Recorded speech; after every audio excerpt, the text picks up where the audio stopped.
we have lost some tracks, so we're trying to get the ones back that are still in situ, and there is a new one that will be coming back completely new to Speedway potentially next year. So yeah, there's a lot of echelon of legacies of the sport. So in my eyes, it's important that they're back on track and that that logo is seen back on track. Thank you very much, Mr. Morris. I was going to say, actually, just looking at table 8.4, that completions have exceeded the requirement, the 171 figure, in 2018, 19, 19, 20 and 2021. Yes, there was a blip again in 21-22, but as you say, that could well be a reflection of COVID. I was just going to ask Mr. Stacey, would you like to comment on that overall trend, and is it likely to continue? 2 points, Ma'am.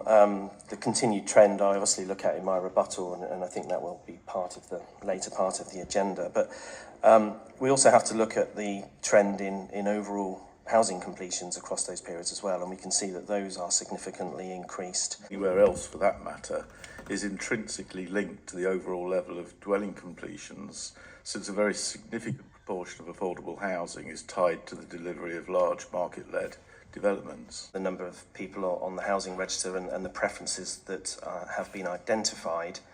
Right, Tuesday morning, so I've watched an hour of this meeting this morning, and it's basically talking about affordable housing and the government's housing annual build. You know, that's basically what they're saying is, you know, it's nothing to do with the stadium, nothing to do with building houses, or knocking the stadium down and building houses in the stadium. That's all we're interested in, isn't it? Are they going to allow them to build 137? It's 124 now. Are they going to allow them to knock the stadium down or not? You know, that's basically what we're interested in.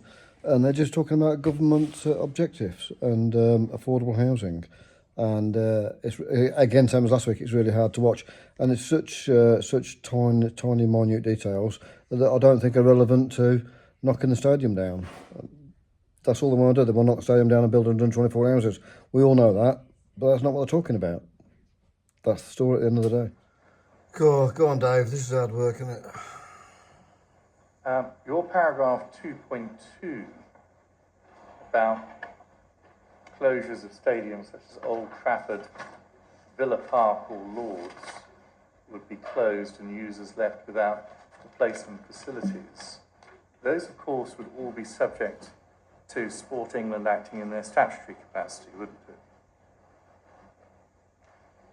They would be a statutory consultee on that because they involve sports pitches. Well, as does the Coventry Stadium. They're not actually a statutory objector to that, are they? It's not sports pitch. But the Speedway track is effectively a sports pitch, isn't it? I don't think they put themselves down as no, they are not a statutory consultee. No. But Speedway is a recognised sport. It may be a recognised sport, but they are not a statutory consultee, and they were quite clear about that.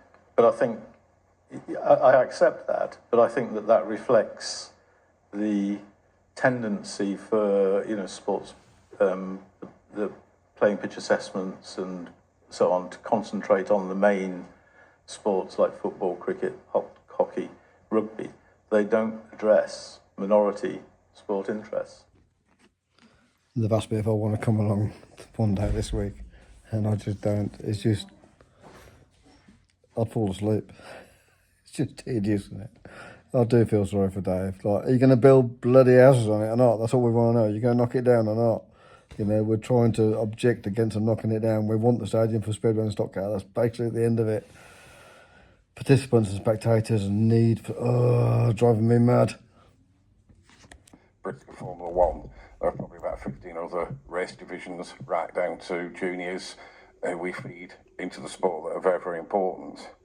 The facilities at Coventry were absolutely second to none in what it offered, and particularly after some significant investment by Mr. Sandhu. It's not a politics which I don't want to end in, but it's effectively now degenerated in terms of its fabric and structure, making the restoration far more difficult and creating an environment where it's obviously going to be a major hurdle and costly to reinstall to how it was. Crucially, the main infrastructure to allow racing to return to the stadium remains restorable in terms of the track and some of the safety provisions for racing. Those are reasonably straightforward to return the track. But I've been following the case over the last week.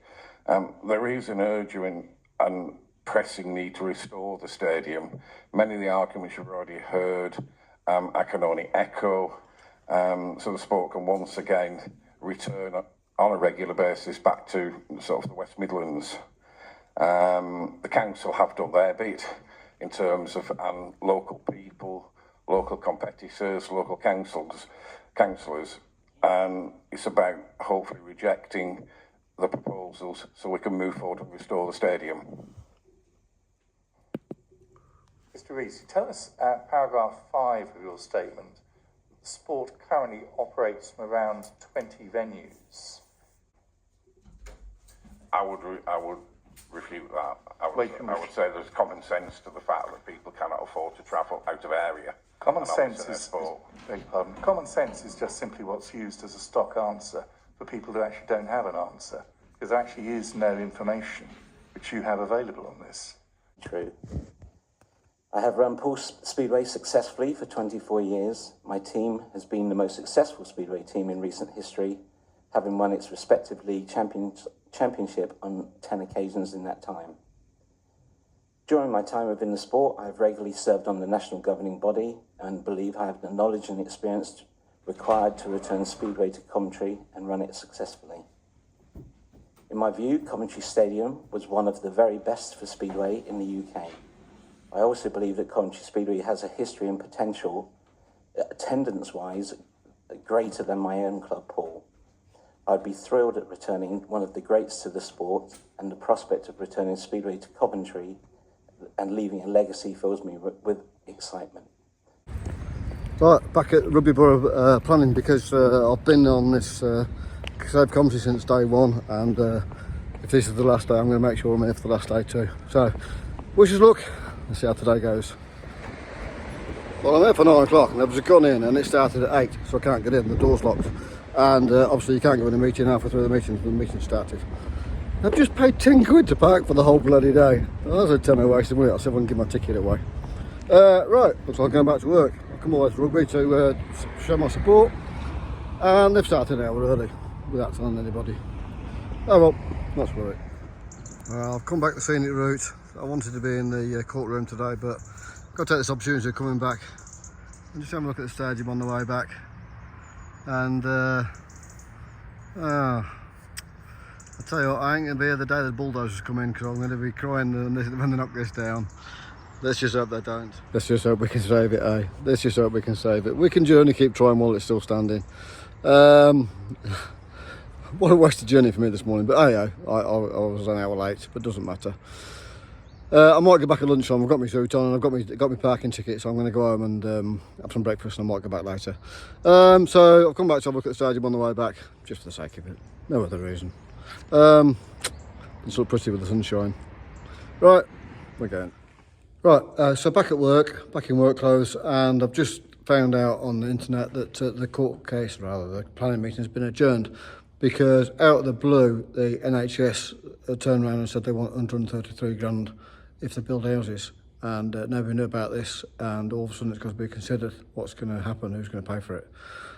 So that might be in our favour, to be honest, if they want, NHS all of a sudden want 133 grand. I don't know where that figure come from.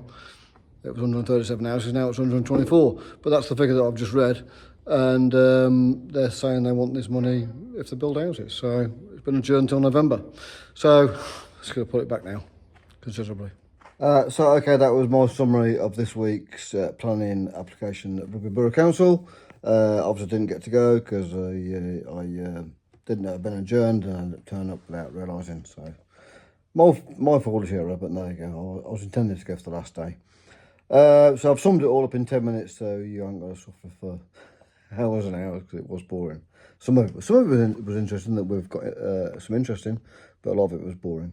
And where the NHS have come into it, I just don't know. Apparently there's a legal battle somewhere in Worcester or somewhere else in the country that's where they built houses and the NHS have turned around and said, well, we want a doctor's or a contribution to the hospital. And that's how the NHS have got involved with new housing estates. Because if you build houses, they're rightly saying, well, we've got to support them people that are going to live in them houses. So they've come in at the 11th hour and we don't even know anything about the NHS or where they've come in from. One person from the NHS maybe has come in and said, what about us? So I don't know. I don't know where that's come from. But it's adjourned it till November now, so we're not going to know now till the new year. It's going to be the new year before we know the answers. Okay. There we go. We're back to racing next week. We're not racing Kings Lynn tonight because Jake's Axel is not back. So that'll be back next week, but we're racing Skegness, or Jake's racing Skegness and doing the disco. So I'll be there drinking beer. And then the following week is Bradford, so we're both planning on being there. And then we're going to do the rest of the meetings for the rest of the season. That's our plan. See you soon.